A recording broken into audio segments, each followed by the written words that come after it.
इराकी मालिक मुझे 15 लाख देता, फिर छुट्टी वाले दिन मेरे घर पर खाना खाने आ जाता। मैं भी भाग भाग कर उसके खातिर इंतज़ाम करती हूँ कि 15 लाख मेरे लिए बहुत बड़ी रकम थी। मगर एक रोज़ इराकी ने अपने दफ्तर बुलाया और अपनी कुर्सी पर बैठा दिया। कहने लगा, आज से तुम इसकी मालिक हो। मगर रात हुई तो मेरे तो होश उड़ गए। मैं उसकी आंखों के सामने मुझे अपने ऑफिस में ज़रा सा काम करने के पूरे 15 लाख देने को तैयार था। मुझे लगा शायद मैंने कुछ गलत सुना है। ऐसे कैसे मुमकिन हो सकता है? मैं दोबारा से अपने मालिक से पूछी तो उन्होंने इतनी तनख्वाह। पहले तो मुझे शक हुआ कि शायद यह आदमी थोड़ा सा पागल है। थोड़े से काम के इतने पैसे कौन दे सकता है? बहरहाल अगर वह बेवकूफ़ है तो मेरा तो फ़ायदा ही हो रहा है। इसलिए मैं इस नौकरी के लिए तैयार हो गई। अगले ही दिन मैं नौकरी पर चली गई। मालिक ने पहले मेरा पूरा स्टाफ से परिचय करवाया और कहा कि यह आप लोगों की मैडम है। उनके किसी भी बात से आप लोग इनकार नहीं करेंगे। यह कहने के बाद मुझे एक कमरे में लेकर गए। यह देखकर मुझे बहुत हैरानी हुई। कमरा खुला हुआ था और सामने में एक ऑफिस था। सामने टेबल और चेयर पर लैपटॉप पड़ा हुआ था। कमरा काफ़ी बड़ा था और एसी भी चल रहा था। मुझे कहने लगे कि यह तुम्हारे लिए है। मैं सुनकर एकदम से हैरान हो गई। मैं समझ ही नहीं पा रही थी कि बॉस मुझ पर इतना मेहरबान क्यों है, क्योंकि ना तो मैं बहुत ज़्यादा पढ़ी लिखी हुई हूँ और ना ही कोई मुझे तजुर्बा इतना ज़्यादा है। और इतना बड़ा ऑफिस, सिर्फ मेरे शक्ल से वह मुझे इतने बेवकूफ़ और सीधे साधे भी नहीं लगते थे। काफ़ी समझदार और होशियार किस्म के आदमी थे। और मालिक भी मुझ पर इतनी ज़्यादा मेहरबानी कि बस एक ही वजह हो सकती थी, और वह यह थे कि मैं बहुत ज़्यादा खूबसूरत थी। शायद मेरे हुस्न का जादू उन पर चढ़ गया था। मुझे सोचने पर मजबूर हो गई मैं कि मैं अंदर से बेहद खुश भी थी। मुझे तो यह उम्मीद थी कि मुझे 25 से 30 हज़ार की नौकरी ही लगेगी, लेकिन यहाँ तो लाखों की बातें चल रही थी। इतना बड़ा ऑफिस जहाँ पर मुझे ज़्यादा काम भी नहीं करना पड़ता था। मैं एक आसान ख्याल किस्म की लड़की थी। घर वालों की तरफ से भी नौकरी करने पर कोई पाबंदी नहीं थी, इसलिए मैं इस नौकरी पर बेहद खुश थी।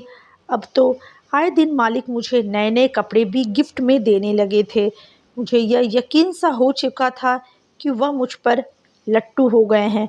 लेकिन एक दिन मेरे मालिक ने मुझसे ऐसी फरमाइश कर दी कि जिसे मैं सुनकर हैरान हो गई। कुछ पल तो मैं उनकी शक्ल ही देखती रह गई, लेकिन वह मुझे 15 लाख देता था, इसलिए मैं उसके आगे बोल नहीं सकती थी। अगर मैं उनकी नौकरी छोड़ती तो मुझे 15 लाख रकम मैं कुछ भी करके नहीं कमा सकती थी, इसलिए मैं खामोश हो गई। मालिक कहने लगे, वह मेरे घर आना चाहते हैं और मेरे साथ खाना खाना चाहते हैं। असल में मैं अपने घर में अकेले रहती थी। मेरी मम्मी पापा मेरे बड़े भाई के पास अमेरिका गए हुए थे और कुछ महीना से उनकी वापसी का कोई इरादा नहीं था।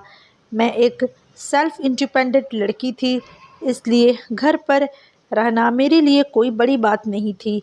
मालिक कहने लगे, मुझे इस संडे आपके घर आना है, इसलिए आप अपने घर में खाने का अच्छा सा इंतज़ाम कर लीजिएगा। कोई ज़रूरी बात भी करनी है, वह भी हो जाएगी। वह तो जैसे मुझे हुक्म देकर जा चुके थे और मैं बस यही सोच रही थी कि अब क्या करूं।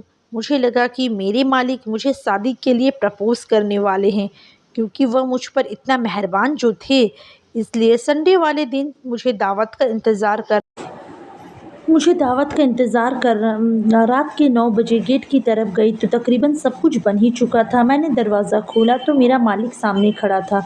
आज वह भी अपने सफ़ेद कुर्ते पैजामे पहनकर आए थे, जो कि इराकियों के पास होते हैं, और वरना ऑफिस में तो वो पैंट कोट में ही रहते थे। इसलिए मेरे घर पर उन्होंने एक नज़र डाली और कहने लगे कि आपके अलावा घर पर कोई नहीं रहता है क्या?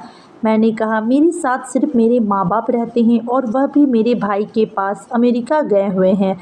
ना जाने क्यों खाने के दौरान उनकी नज़र मुझ पर ही जमी हुई थी और मैं समझ नहीं पा रही थी कि वह मुझे ही क्यों देखे जा रहे हैं। मैं उनकी नज़रों से बहुत ज़्यादा शर्मा रही थी। मेरा दिल चाहा कि वह फ़ौरन से मुझसे नज़रें हटा ले, लेकिन वो लगातार खाने के दौरान मुझे देखते ही जा रहे थे।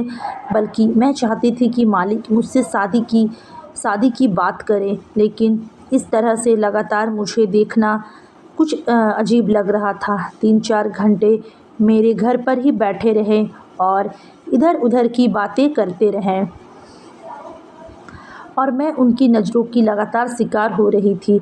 मुझे इंतज़ार था उस समय का कि जब वो मुझसे अपनी मोहब्बत का इज़हार करेंगे और मुझे शादी के लिए प्रपोज़ करेंगे।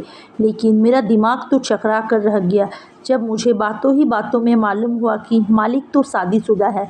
जबकि मुझे इस बात का अंदाज़ा हुआ तो मैं बहुत हैरान हो गई और बहुत अफ़सोस भी लगा।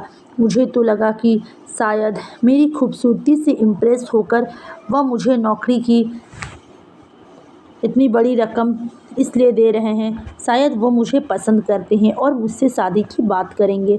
लेकिन ऐसा कुछ भी नहीं था। ना जाने क्यों मेरा दिल टूट चुका था और जब से मुझे पता चला कि वह शादीशुदा थे और फिर मुझे ऐसी नज़रों से देखने का उनका क्या मकसद हो सकता है। बहरहाल वो 3-4 घंटे बैठकर अपने घर वापस चले गए। अगले दिन जब मैं ऑफ़िस वापस गई तो मालिक मेरे कमरे में आए। मैंने फ़ौरन से लैपटॉप पर अपनी नज़रें जमा लिया और अपना काम करने लगी। वह मुझसे कहने लगे कि मैं आपके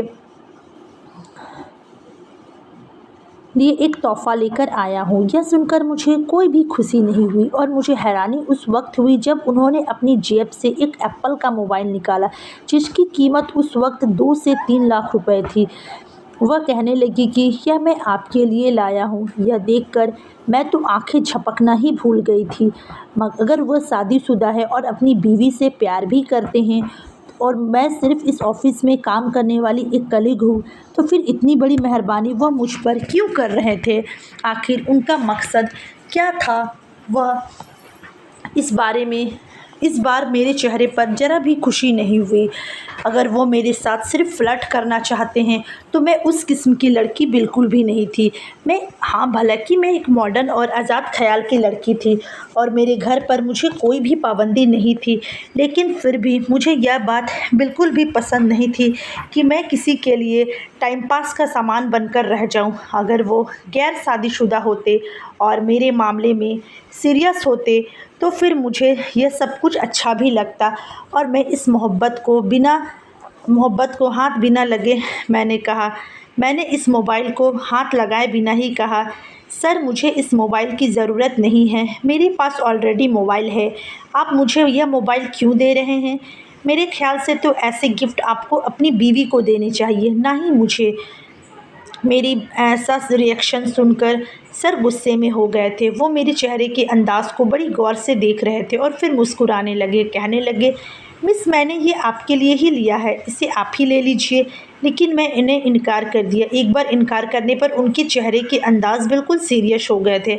उन्होंने कहा, यह मेरी काम का एक हिस्सा है, इसलिए मोबाइल आपको रखना पड़ेगा, क्योंकि मुझे बहुत ज़्यादा मीटिंग में जाना पड़ता है और कई बार ऐसा भी होता है कि आपको भी मेरे साथ मीटिंग में जाना पड़ेगा और मैं नहीं चाहता हूँ कि आपके पास उस वक्त एक मामूली सा मोबाइल फ़ोन हो।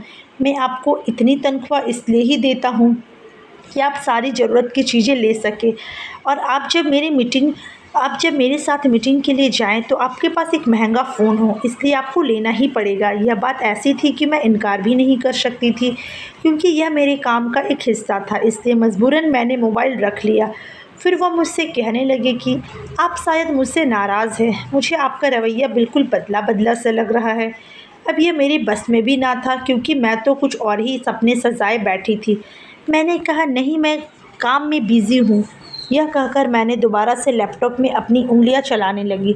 कुछ देर बाद मालिक वहीं बैठे रहे और मुझे देखते रहे और फिर उठकर चले गए। मैंने सोचा कि अब मुझे इस मालिक से बचकर रहना होगा, क्योंकि मैं किसी भी शादीशुदा औरत की ज़िंदगी ख़राब नहीं करना चाहती हूँ और उस मालिक के दिल को खुश करने का सामान तो मैं बिल्कुल भी नहीं बनना चाहती हूँ। इसलिए मैंने सोचा कि अब मैं अपने मालिक से दूरी बनाकर रखूँगी और उनसे ज़्यादा बातचीत नहीं करूँगी और सिर्फ अपने काम पर ही फ़ोकस करूँगी। लेकिन मुझे हैरानी उस वक्त हुई जब रात के वक्त मुझे एक अननोन नंबर से कॉल आने लगा और ये वही नंबर था जो मुझे मेरे मालिक ने दिया था। मुझे लगा शायद मालिक मुझसे फ्लर्ट करना चाहते हैं। जब भी उसने मुझे ये फ़ोन दिया, अब काम का बहाना बनाया, अब ना जाने किस नंबर से मुझे कॉल कर रहे हैं और यकीनन वो मेरी तारीफ़ करेंगे या मुझसे ऐसी बातें करेंगे, इसलिए मैंने वो फ़ोन नहीं उठाया। लेकिन दोबारा से फ़ोन बजने लगा तो फिर मैंने कहा कि मुझे फ़ोन उठा लेना चाहिए, देखते हैं कि है कौन और क्या कहता है। मैंने फ़ोन उठाया तो वही हुआ जिसका मुझे शक था। मेरा मालिक अपनी आवाज़ बदलकर किसी दूसरे नंबर से मुझे कॉल कर रहा था और मुझसे कहने लगा कि वह मुझसे दोस्ती करना चाहता है और उसने अपना नाम भी मुझे कुछ और ही बताया था। मैं समझ तो गई थी कि वह मेरा मालिक है और जानबूझकर मुझे दूसरे तरीके से टाइम पास का सामान बनाना चाहता है। मैंने उससे कहा कि मैं ऐसा कुछ नहीं चाहती हूँ। मैंने फ़ोन बंद कर दिया। लेकिन उसके बाद जब मैं ऑफ़िस में गई तो मेरा मालिक कहने लगा कि संडे को बिरयानी बनाकर रखना मेरे लिए, मैं आपके घर आऊँगा। ये बात मुझे बहुत अजीब लगी। ये क्या नया-नया सिलसिला मेरे साथ चलने लगा। मैंने साफ कहा कि माफ़ कीजिएगा, मैं हर बार आपको इतना अच्छा खाना नहीं खिला सकती हूँ। मुझे और भी बहुत से काम होते हैं। मैं संडे के दिन मुझे ग्रोसरी के लिए जाना होता है, मुझे बहुत देर हो जाएगी। तो मेरा मालिक कहने लगा, ठीक है, मैं भी सुबह जल्दी आ जाऊँगा, मैं भी आपके साथ ग्रोसरी भी करवा दूँगा और फिर हम मिलकर खाना भी बनाएंगे और साथ में खाना खाएंगे। मुझे संडे के वक्त आपके साथ गुजारना है। मैं जितना उनसे पीछा छुड़वाना चाह रही थी, वह उतना ही मेरे करीब आ रहे थे और मेरे गले पड़ने के चक्कर में थे। मगर मेरी मजबूरी नहीं होती तो मैं यह नौकरी छोड़ देती। लेकिन बात यह थी कि मैंने एक फ़्लैट बुक करवा दिया था क्योंकि मैं चाहती थी कि 6-7 महीने जॉब करके मैं अपना अलग घर ले लूँगी, क्योंकि जो मेरे माँ बाप का घर था उस पर मेरा भाई मुझे मेरा हिस्सा देने को तैयार नहीं था, बल्कि साफ कह चुका था कि वह मेरी शादी होने के बाद यह घर बेचकर दुबई में सेटल हो जाएगा और माँ बाप को भी वहीं लेकर जाएगा। और मेरे माँ बाप भी मेरे साथ रहते तो वही जल्द से जल्द मेरी शादी करवाना चाहते थे, क्योंकि वह भी मेरे भाई के साथ दुबई रहने पर ही राज़ी थे और हमारे यहाँ लड़कियों को वैसे भी कुछ नहीं दिया जाता था। इसलिए मैंने सोचा कि अच्छी सी नौकरी मिल गई है तो अपना एक खुद का घर ले लूँगी। जैसे ही मुझे बॉस ने नौकरी दी थी, मैंने अपना फ़्लैट बुक करवा लिया और 6 महीने का समय लिया था। कुछ महीने में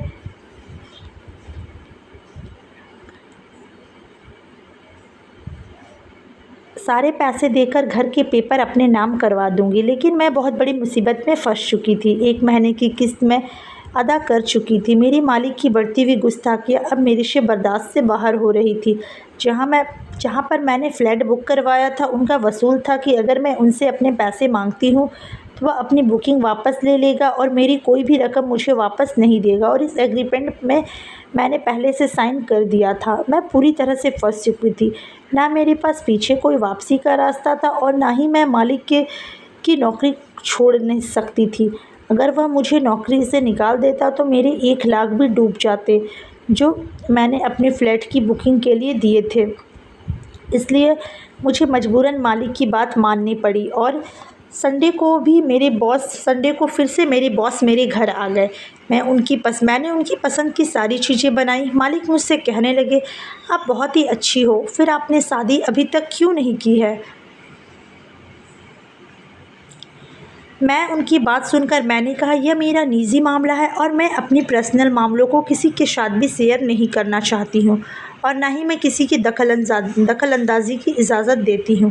बस मेरी बात सुनकर वो चुप हो गए और खाने के दौरान मुझे फिर से उनकी नज़रों का उलझन महसूस हो रहा था। घर से वापस जाने से पहले उन्होंने मुझे ये कहा था कि काश आप 10 साल पहले मुझे मिल जाती। यह कहकर वो बाहर चले गए और मैं उनकी इसी बात को सोचने लगी। शायद अपनी बीवी के साथ खुश नहीं थे।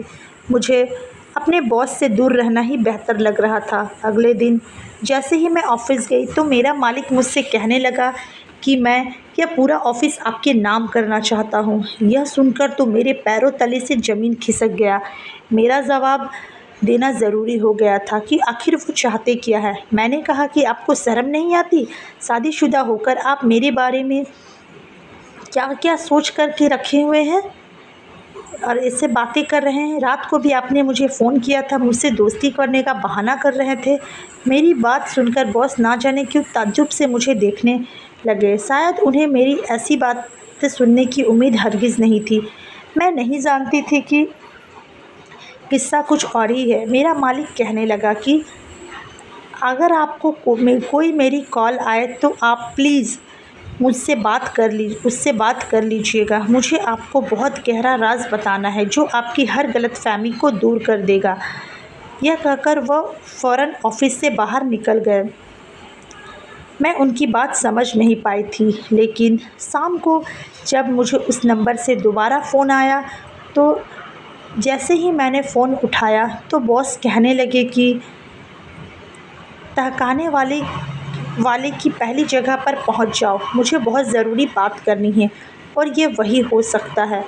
यानी कि वह बहुत आवाज़ बदल कर कह रहा था। और अभी थोड़ी देर पहले मुझे मालिक यह बात कह कर गए थे कि मैंने फ़ौरन बाहर निकली, देखा तो बॉस ऑफिस से नहीं थे। मैं फ़ौरन से ऑफिस से बाहर निकली और उसी जगह पर पहुंच गई जहां पर बॉस ने बुलाया था। लेकिन जैसे ही मैंने उस घर का दरवाज़ा खोला, सामने खड़े शख्स को देखकर मेरी तो होश उड़ गए। वह मेरा मालिक नहीं था, बल्कि ऑफिस में ही काम करने वाला एक कलीग था। मुझे सामने देखकर वह शख्स अंदर ले गया और कहने लगा कि वह मुझसे मोहब्बत करता है और शादी करना चाहता है। कहने लगा कि आप बॉस की दूसरी बीवी है। यह सुनकर मैंने नहीं में सर हिलाया।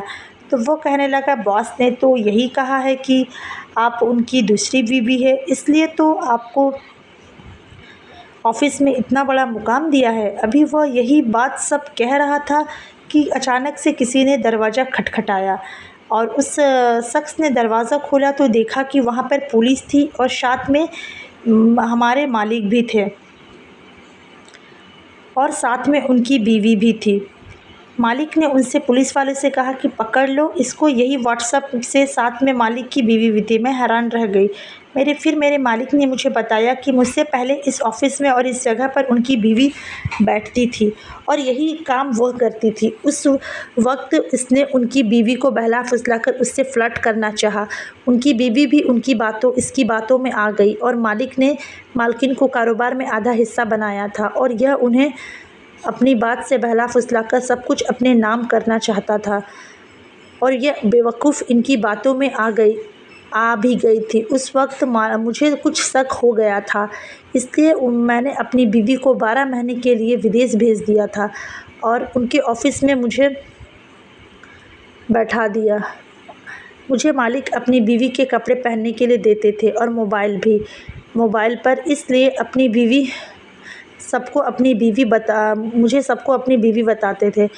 अब ये लड़का बहला फुसला कर सब कुछ हथियाना चाहता था और यह बेवकूफ़ भी इसकी बातों में आ गई थी। उस वक्त मालिक को शक हो गया था, इसलिए उन्होंने अपनी बीवी को 12 महीने के लिए बाहर विदेश भेज दिया और इनके ऑफिस में मुझे बैठा दिया। मुझे मालिक की अपनी बीवी के कपड़े पहनने के लिए देते थे और मोबाइल भी इसलिए ही अपनी बीवी का ही मुझे दिया था, ताकि जब यह बात उस कलीग तक पहुँचे कि मैं मालिक की दूसरी बीवी हूँ, इसलिए वह मेरे साथ वही खेल खेलना चाहता था। उसकी बीवी के सामने भी सच्चाई आ चुकी थी।